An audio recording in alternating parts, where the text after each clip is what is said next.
Recebi recentemente uma mensagem do WhatsApp do Ministério de Oração da nossa igreja. E a mensagem dizia o seguinte: Olá, querido, espero que você esteja bem. Com o objetivo de cuidar de você e acolher você em oração, um dos integrantes do grupo de oração e intercessão da igreja estará orando exclusivamente por você diariamente por um período de 2 meses. Você pode compartilhar aqui comigo seus motivos de oração para que possamos orar por você? Me mande o quanto antes. Obrigada. Que Deus te abençoe. É claro que eu fiquei muito feliz com essa mensagem. É claro que me animou, me encorajou muito. E claro que eu já mandei uns 9 ou 10 motivos de oração para o Ministério de Intercessão da nossa igreja orar por mim. E isso me lembrou, essa experiência, esse momento me lembrou de um sujeito chamado Epáfras. Epáfras é um homem citado pelo apóstolo Paulo em Colossenses capítulo 4, versículo 12 e 13. Paulo fala assim a respeito dele: Epáfras, que é um de vocês e servo de Cristo Jesus, envia saudações. Ele está sempre batalhando por vocês em oração, para que, como pessoas maduras e plenamente convictas, continuem firmes em toda a vontade de Deus. Dele dou testemunho de que se esforça muito por vocês e pelos que estão em Laodiceia e em Hierápolis.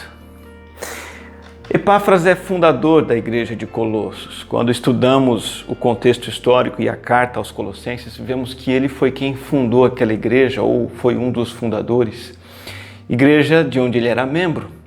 E essa igreja em Colossos, inclusive, ganhou pessoas na região ao seu redor, nas cidades de Laodiceia e de Hierápolis. Aconteceu que Epáfras viajou para Roma, onde Paulo estava preso, para estar com Paulo e de alguma forma trocar notícias, informações e dar um apoio para o apóstolo. E aconteceu que ele não voltaria para casa, pelo menos naquele momento. Por isso Paulo manda saudações para a igreja. Epáfras, que é um de vocês, manda saudações. E o apóstolo Paulo destaca aqui qualidades notáveis sobre esse homem, a princípio dizendo que ele é um servo. A palavra servo significa escravo e indica a obediência, a dedicação e a devoção que ele tinha para com o Senhor Jesus Cristo. E no caso de Epáfras, como essa devoção era expressa e demonstrada? De maneira bem específica, o apóstolo vai dizer que dos colaboradores que ele tem, que ele cita aqui em Colossenses 4, este é o colaborador da lista que é elogiado pelo ministério de oração. Ele é um servo de Jesus Cristo e ele demonstra esse serviço através da oração. Ele é o cristão que batalha em oração. Você é bem-vindo nessa mensagem, nessa meditação, nesse estudo da Palavra de Deus.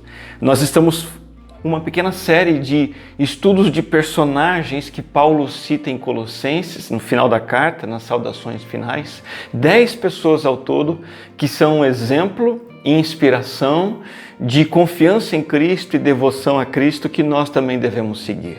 Epáfras é o 6º nome citado por Paulo nessa lista. E ele tem atenção especial aqui, porque é um crente envolvido com os colossenses de forma direta e intensa. E ele se destaca, como vimos, como um guerreiro de oração, um servo esforçado na intercessão em favor dos crentes de toda a região do Vale do Lico. Paulo diz: ele está sempre batalhando por vocês em oração. Quando a gente fala em guerra, batalha, luta, nós temos em mente algo que é extremamente necessário. Muitas vezes, infelizmente, uma guerra precisa acontecer. Nós sabemos que a guerra envolve um esforço intenso, um esforço e uma luta no qual você pode sair derrotado, mas se você for vencedor, a vitória sempre valerá a pena. Ela é necessária e valerá a pena. Oração é assim. Vale a pena entrar nessa guerra e entrar nela para ganhar. A vitória na vida de oração, na batalha da oração, valerá a pena. Eu quero fazer essa pergunta: como você pode sair vitorioso na batalha da oração?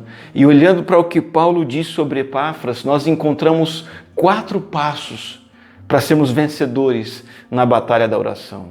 O primeiro passo é orar constantemente. Epáfras, ele não podia ministrar pessoalmente à igreja naquele momento. Ele não estava lá. Ele estava bem distante de Colossos, ele estava em Roma. Ele não podia visitar, não podia ensinar, não podia exortar, não podia aconselhar, mas ele podia orar. E isso ele fez sem cessar. O texto diz, o Paulo diz que ele está sempre orando. Muita gente nem começa a vida de oração. Outros começam, mas não continuam. Quantos começam e permanecem orando?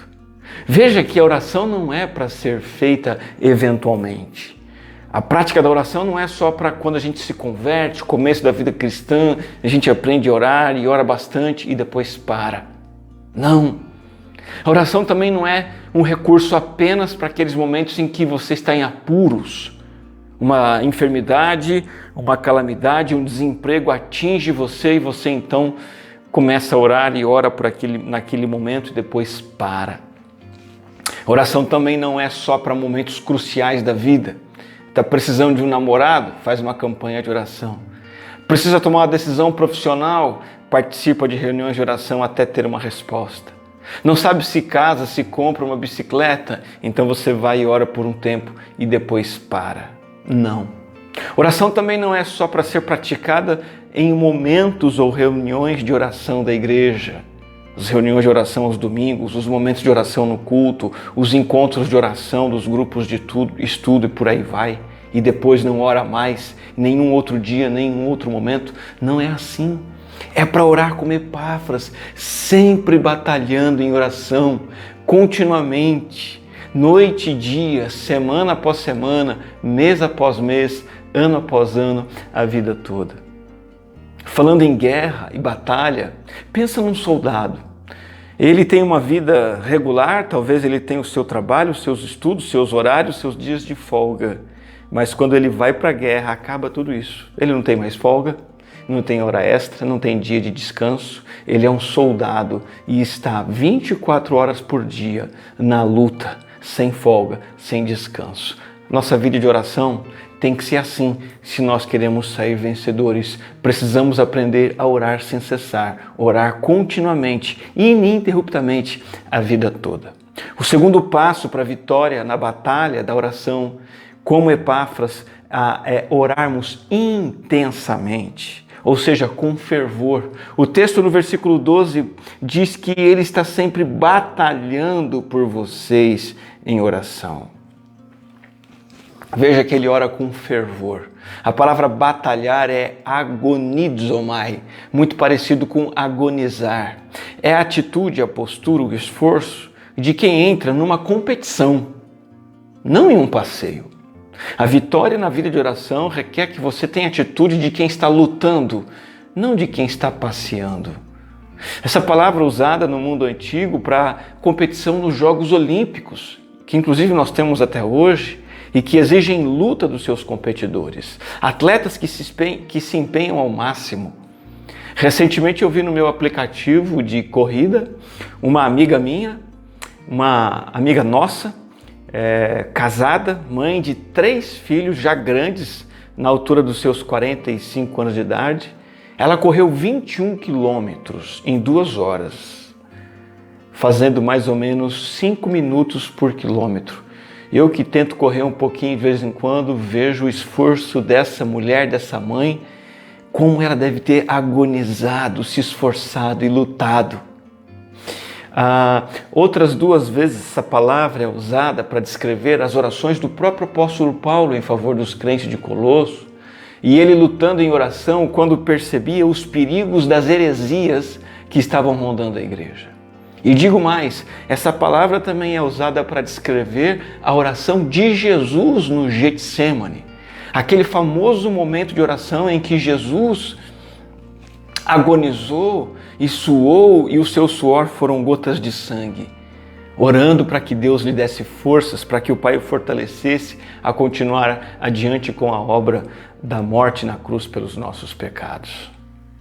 Esse uso literal de luta, de corrida, de competição olímpica, tem o seu sentido metafórico de zelo extremo, empenhar-se em obter alguma coisa.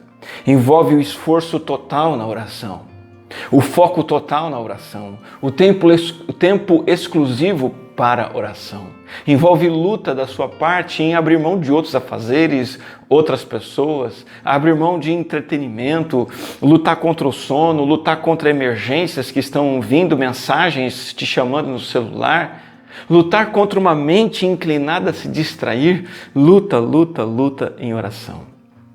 Existem 3 atitudes muito simples e práticas que ajudam você a orar intensamente. Em primeiro lugar, fique sozinho para orar, pelo menos uma vez ao dia. Se separe de tudo e de todos. Fique sozinho para você se dedicar apenas à oração. E quando eu digo fique sozinho também dos seus contatos virtuais. Desligue suas redes sociais, se desconecte delas. Apenas você, sua Bíblia e Deus. E então você poderá orar com intensidade. Segundo, muito simples, mas ajuda muito. Ajoelhe-se para orar. Coloque-se de joelhos na hora de orar para que você realmente diga a si mesmo, diga para o seu corpo, para a sua mente, para o seu coração que você está diante do Rei dos Reis, falando com o Senhor dos Senhores. Terceiro lugar, ore conhecendo a Bíblia, ore biblicamente, ore lendo a palavra, ore depois de ler a palavra, ore com base naquilo que a Bíblia diz, para que você possa orar com intensidade. A batalha na vida da oração é uma batalha intensa. Você precisa orar constantemente. Em segundo lugar, intensamente. Em terceiro lugar, você precisa orar corretamente. Não é para orar errado. Se orar errado, não adianta nada. Mas o que é orar errado? O que é orar certo? Existe oração certa? Existe oração errada? Deixa eu te dar um exemplo para você entender. Uma nação pode ter 1000 mísseis, milhares de metralhadoras, os melhores aviões, tanques de guerra e mesmo assim perder uma batalha, se ela usar o seu arsenal militar de forma incorreta, imprópria, inadequada. Especialistas em guerra dizem que isso explica a derrota dos Estados Unidos contra o Vietnã, numa guerra que aconteceu entre 1965 e 1973. Apesar de estarem armados até os dentes, os Estados Unidos perderam a guerra porque não souberam usar o seu arsenal militar. Olha aqui para mim. A oração é uma poderosa arma militar espiritual, mas se ela for usada do jeito errado, ela não serve para nada. Ela é inútil. Ela precisa ser usada corretamente, isto é, com a finalidade certa. O apóstolo Paulo diz assim, ele está sempre batalhando por vocês em oração para que, como pessoas maduras e plenamente convictas, continuem firmes em toda a vontade de Deus. Epáfras sabia o que pedir. Ele pedia pelos crentes das igrejas no Vale do Líqua, igrejas de Colossos, Hierápolis e Laodiceia, para que eles fossem maduros espiritualmente, conhecessem e vivessem a vontade de Deus. Nós temos aqui, na descrição da oração de Epáfras, 3 motivos corretos para nós orarmos corretamente. Primeiro, orar e pedir por maturidade espiritual, para que como pessoas maduras. A palavra maduro tem a ideia de um alvo alcançado, um fim atingido, algo que está completo, algo que atingiu a integridade, no caso da vida cristã, a virtude plena de Cristo. Como ilustração, podemos pensar num adulto maduro que desenvolveu todas as suas capacidades, suas faculdades, alguém que é maior de idade, no sentido espiritual, alguém que sabe o que quer, alguém que já tem um padrão de conduta, alguém que está conformado aos valores do reino. Tem aumentado ano após ano, na educação fundamental, o número de crianças que estão na 4ª e 5ª séries e que ainda não sabem ler e escrever. Isso é um problema sério, um problema grave, que os pedagogos, o governo e as secretarias da educação não estão conseguindo resolver. Crianças que entraram na escola, passam de série após série e não aprendem a ler e escrever. O mesmo ocorre na esfera espiritual e isso é ainda mais grave. Pessoas que se convertem a Cristo Jesus, mas continuam crianças na fé, não aprendem a palavra e nem a colocam em prática, não enxergam suas faltas, não sentem seus pecados, não abandonam seus pecados, apenas frequentam a igreja, mas não crescem espiritualmente. A nossa oração tem que ser para que os crentes cresçam espiritualmente e amadureçam espiritualmente. Esse era o pedido de Epáfras, um pedido correto. O segundo pedido correto de Epáfras é que, para que como pessoas maduras e plenamente convictas, Epáfras orava por convicção espiritual na parte dos crentes. A palavra plenamente convicta significa algo que está cheio e completo, preenchido até o máximo, em termos de conhecimento e convicção da vontade de Deus, do ensino da palavra, das Sagradas Escrituras. Então nós temos que orar como Epáfras para que os crentes conheçam a palavra, sejam convencidos pela palavra, dominados pela palavra, subjugados pela palavra. Orar para que nós, eu e você e os outros creiam no que está escrito, conheçam, creiam e obedeçam. E aí entra o terceiro pedido correto que Epáfras fazia, por maturidade e por convicção, para que ficassem firmes em toda a vontade de Deus. Orar para que os crentes façam o que Deus quer. A palavra vontade aqui de Deus é o que Deus deseja e determinou que nós façamos. A palavra vontade aqui também são os propósitos revelados por Deus na sua palavra, seus mandamentos, seus preceitos. Epáfras continuava orando para que os crentes permanecessem firmes, o que dá a ideia de continuar de pé num lugar, continuar estabelecido ali, mantido num mesmo posto, lugar estratégico. Um vigilante que trabalha no seu turno, ele precisa ficar a postos na sua guarita, ele não pode sair dali. O crente também não pode sair da posição de ser alguém que faz a vontade de Deus, e para isso ele precisa de orações, para que permaneça pronto e preparado, com uma mente, com atitude, com ações firmes que não hesitam e não desistem de fazer toda a vontade de Deus. Nós temos que orar uns pelos outros, para que cada um dos nossos irmãos faça o que Deus manda, conheça e faça o que Deus ordena. E oração só vale se ela for feita corretamente, pelos motivos corretos. Oração não é uma estratégia, não é uma simpatia sobrenatural para as coisas darem certo na sua vida. Vou começar a orar porque através da oração as coisas que eu quero vão acontecer. Não, não e não. Oração também não é um calmante espiritual, algo que você faz para se sentir bem. Depois que você ora, você consegue relaxar, você consegue desestressar, ficar numa boa. Também não. O objetivo central da oração não é esse. Oração também não é uma mera experiência religiosa, um bem religioso que você utiliza, que você pratica para ter uma experiência espiritual. Não. Oração é algo que você usa para pedir pelo cumprimento da vontade de Deus, para que os crentes sejam maduros e para que conheçam completamente o que Deus tem a dizer. Deixa eu te dar uma sugestão. Tenha o seu tempo a sós com Deus todos os dias, lendo a palavra. Cada porção que você lê da palavra no dia, pegue aquele texto bíblico e tente descrever, extrair dali pelo menos uma coisa que seja a vontade revelada de Deus para você, para aquele dia, para aquele momento, para a sua vida. Saiba colocar isso no papel. À luz do texto que eu li hoje, a vontade de Deus para mim é que eu fale a verdade em amor, que eu ajude alguém necessitado ao meu lado, que eu ore continuamente, não sei. Quando você tiver essa descrição da vontade de Deus, que você entendeu, que Deus te mostrou na Bíblia, ore por aquilo. Ore para que você consiga praticar aquilo e ore para que os seus irmãos também pratiquem aquilo, vivenciem aquilo. Ore pedindo a Deus ajuda, capacidade, sabedoria, vontade, etc., para fazer aquilo que Ele diz que você deve fazer. Isso é orar segundo a vontade de Deus, orar corretamente, orar para que cumpramos a vontade do Senhor. Então a oração vitoriosa, a batalha vitoriosa na vida de oração, requer uma oração que seja feita continuamente, em primeiro lugar, constantemente, em segundo lugar, intensamente, terceiro lugar, corretamente, quarto e último lugar, que a oração seja feita apaixonadamente.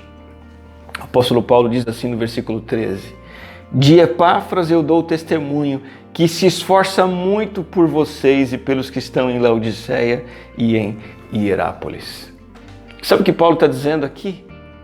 Que Epáfras tem zelo, preocupação na oração. Ele ora porque ele se preocupa com o povo de Deus. Havia um fardo no coração de Epáfras e ele levava esse fardo a Deus em oração. Deixa eu perguntar, e essa pergunta é para você e para mim também. Qual é a sua paixão? Qual é a minha paixão? Se for sucesso material, fama. Se eu sou apaixonado por entretenimento, relacionamentos afetivos, se a minha paixão é o trabalho, os estudos, o sexo, pode esquecer. Jamais serei bem-sucedido na vida de oração. Se você quer ser bem-sucedido na vida de oração, a paixão tem que ser outra. Porque só vence na vida de oração quem ora com o coração cheio de devoção, amor e paixão e atenção pelas coisas de Deus. A vitória na vida de oração é para quem se preocupa com o que Deus se preocupa. Nós não podemos orar por obrigação, orar apenas por empolgação carnal, por impulso. Temos que orar por paixão. Trabalhar muito em oração, se esforçar grandemente por causa da preocupação que Epáfras sentia pelos crentes de Colossos, Laodiceia e Hierápolis. Esse é o exemplo que nós temos dele. Deixa eu dar uma ilustração. Pega um pai de família, um homem que trabalha 12, 14, 16 horas por dia, às vezes 2 até 3 empregos, mais um bico, e ele faz tudo isso para sustentar a esposa e filhos. Qual é o motivo pelo qual ele trabalha tanto? Preocupação profunda com a sua família. O apóstolo Paulo diz aqui que ele dá testemunho de que Epáfras é esse trabalhador. Dele dou testemunho. Paulo diz assim: eu vejo esse homem, eu ouço esse homem, eu presencio esse homem lutando em oração por vocês. Inclusive, Paulo possivelmente estava sendo impactado pelo exemplo de Epáfras. Estava sendo inspirado e motivado pela vida de oração desse crente. Ele batalhava em oração porque ele se preocupava com a fé daquele povo que ele mesmo levou a Cristo, que ele pastoreou, que ele ensinou, que ele discipulou. Nós já vimos com o que Epáfras se preocupava. Se preocupava com que aquelas pessoas fossem maduras, fossem convictas daquilo que conheciam da fé e que fossem obedientes à vontade de Deus. Essa ideia de preocupação, paixão e zelo inclui também um ciúme, possivelmente que Epáfras sentia, de ver os crentes de Colossos se esfriando na fé, abandonando a sua fé e se devotando a outras coisas e se voltando para amar as coisas desse mundo. O fundador da igreja de Colossos não se conformaria, não aceitaria passivamente que a fé daquelas pessoas se esfriasse e sofresse erosão e corrosão. O amor de Deus no coração dele o levava a lutar de maneira agonizante em oração, para que os crentes não perdessem a fé e o amor pela salvação que Deus deu para eles. Sabe, o crente distraído, o crente seduzido pelas coisas desse mundo, ele nunca vai triunfar na vida de oração. Ele está voltado para séries, jogos, passeios, bebidas, comidas. O coração dele é frio com as coisas de Deus. Ele ama as coisas deste mundo. Há uma relação entre luta em oração e paixão. Se nós somos individualistas, carnais, terrenos, não vamos ter angústia espiritual, não vamos ter paixão, preocupação com as coisas de Deus. Esse não era o caso de Epáfras. Talvez você possa se perguntar: como é que eu vou ter um coração afetado pelas coisas de Deus? Como que eu desenvolvo um coração apaixonado, preocupado com as coisas de Deus? Eu vou responder para você. Para você ter um coração apaixonado pelas coisas de Deus que te leve a lutar em oração e ser vitorioso na oração, primeiro, você precisa começar a pedir isso para Deus. Dizer a Deus, Deus, o meu coração, ele ama as coisas desse mundo. Eu amo coisas terrenas, passageiras. E eu quero começar a amar a tua causa, a obra missionária, a evangelização, a obediência ao Senhor, a tua palavra, a presença do Espírito, o crescimento espiritual, o serviço no reino de Deus. Senhor, me dê um coração apaixonado pelas tuas coisas. Segundo, permita que seu coração seja inflamado pela palavra. Mergulhe na palavra, comece a conhecer a palavra, comece a entender a mente de Deus, comece a ler esse livro e faça com que esse livro faça o seu coração pegar fogo. Que esse livro comece a tomar conta das suas convicções, das suas ideias, dos seus planos. E terceiro lugar, além de pedir um coração apaixonado, buscar um coração apaixonado na palavra. Terceiro lugar, ande com gente apaixonada pela causa de Cristo. Se você ficar andando com gente que não está nem aí para Deus, você também não vai ficar nem aí para Deus. Se os seus parceiros forem pessoas que amam cerveja, churrasco, futebol, as coisas desse mundo, é isso que você vai amar. Ande com gente que ama o Evangelho. Ande com gente que ama servir, gente que ama missões, gente que ama as coisas de Deus, e você também vai pegar fogo, você vai ser inflamado e influenciado por essas pessoas. Eu quero concluir essa mensagem pedindo a Deus e desejando que você tenha uma vida de oração vitoriosa, que você triunfe na batalha da oração como Epáfras. E esses são os 4 passos. Você precisa orar continuamente, orar intensamente, orar corretamente e orar apaixonadamente.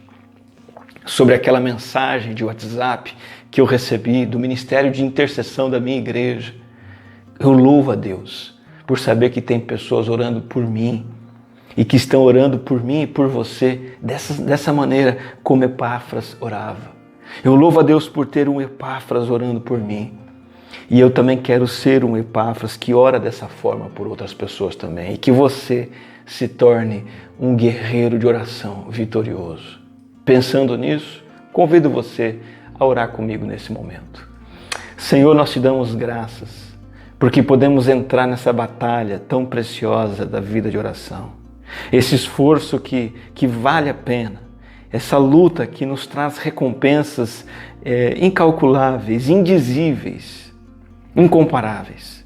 Queremos mergulhar nessa vida de oração. Que possamos orar como este personagem Epáfras, elogiado pelo apóstolo Paulo, um homem que orava continuamente, intensamente, corretamente e de maneira apaixonada. Que nós oremos assim também, Senhor, que sejamos guerreiros e guerreiras de oração, em nome do Senhor Jesus Cristo. Amém.